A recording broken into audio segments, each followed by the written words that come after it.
రక్షణ దొరికింది. హల్లెలూయా. గొప్ప రక్షణ భాగ్యము దొరికింది, బిడ్డకి స్వస్థత దొరికింది. మరి ఈ యొక్క ఎంతో మంది దగ్గరికి వెళ్ళి ఉండొచ్చు ఈ యొక్క దయ్యమును బాగు చేయమని చెప్పని, కానీ ఇది ఎవరి వల్ల కాలేదు. అందుకనే యేసయ్య ఇప్పుడు ఈ వాక్యం వస్తుంది. ఏది? దేవుడు లోకమును ఎంతో ప్రేమించి విశ్వసించిన వారందరికీ కూడా ఆయన నిత్య జీవాన్ని ఇచ్చాడు. అయితే ఈ మాటకి మనము ఒక మాట చూద్దాము. చెప్తున్నారు ఏమని? దేవుడు అంట ఎట్టి పక్షపాతము కాడని ఇప్పుడు గ్రహించాడంట. ఇప్పుడు గ్రహించాడు అంటే ఇది కొరింది ఆయన ఎవరో కొర్నేలి గారి గురించి మాట్లాడుతున్నాడు. కానీ ఆల్రెడీ వీళ్ళకి ఇలాంటి వాళ్ళు వచ్చినప్పుడు వీళ్ళు చూస్తున్నారు కదా, అప్పుడు కొంచెం వాళ్ళకి అన్ని కూడా జ్ఞానోపదేశం కలుగుతుంది అన్నమాట.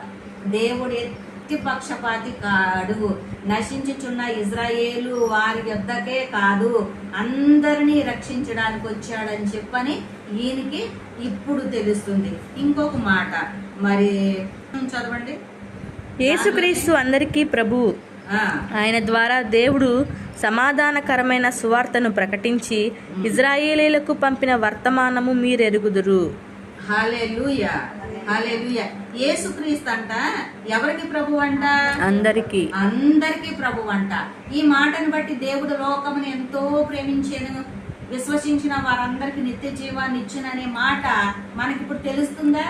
ఆయన ఎట్టి పక్షపాతి కాడని, తర్వాత యేసు ప్రభు అందరికీ దేవుడని, ఆయన ద్వారా దేవుడు సమాధానకరమైన ఏం ప్రకటించాడంట?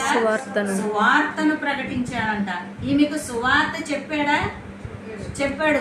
సువార్త చెప్పకుండా దేవుడు ఎవరిని కూడా ఎక్కువ శాతము స్వస్థత పరచలేదు. ఏదో ఒక మాట వాళ్ళకి చెప్పే స్వస్థపరిచాడు అనమాట. దేవుని యొక్క సమాధానకరమైన సువార్తను ఆయన ప్రకటించాడంట. మరి తర్వాత ఇంకొక మాట కూడా ఉంది. దేవుడు ఆ బిడ్డకు పట్టినటువంటి సాతానుని, మరి ఆ చిన్న బిడ్డ అయితే రాలేదు, కానీ తల్లి వచ్చి ప్రాధేయపడిన వెంటనే కూడా ఆ బిడ్డని స్వస్థపరిచాడు అనడానికి నిదర్శనం కూడా ఇక్కడ మనకి 38వ వచనంలో, అదేదనగా దేవుడు నజరేయుడైన యేసును పరిశుద్ధాత్మతోనూ శక్తితోనూ అభిషేకించెననున్నదియే. దేవుడు ఆయనకు తోడై ఉండెను గనుక ఆయన మేలు చేయుచు. హల్లెలూయా. అందరికీ ఈయన మేలు చేస్తూ అపవాది చేత పీడింపబడిన వారికందరి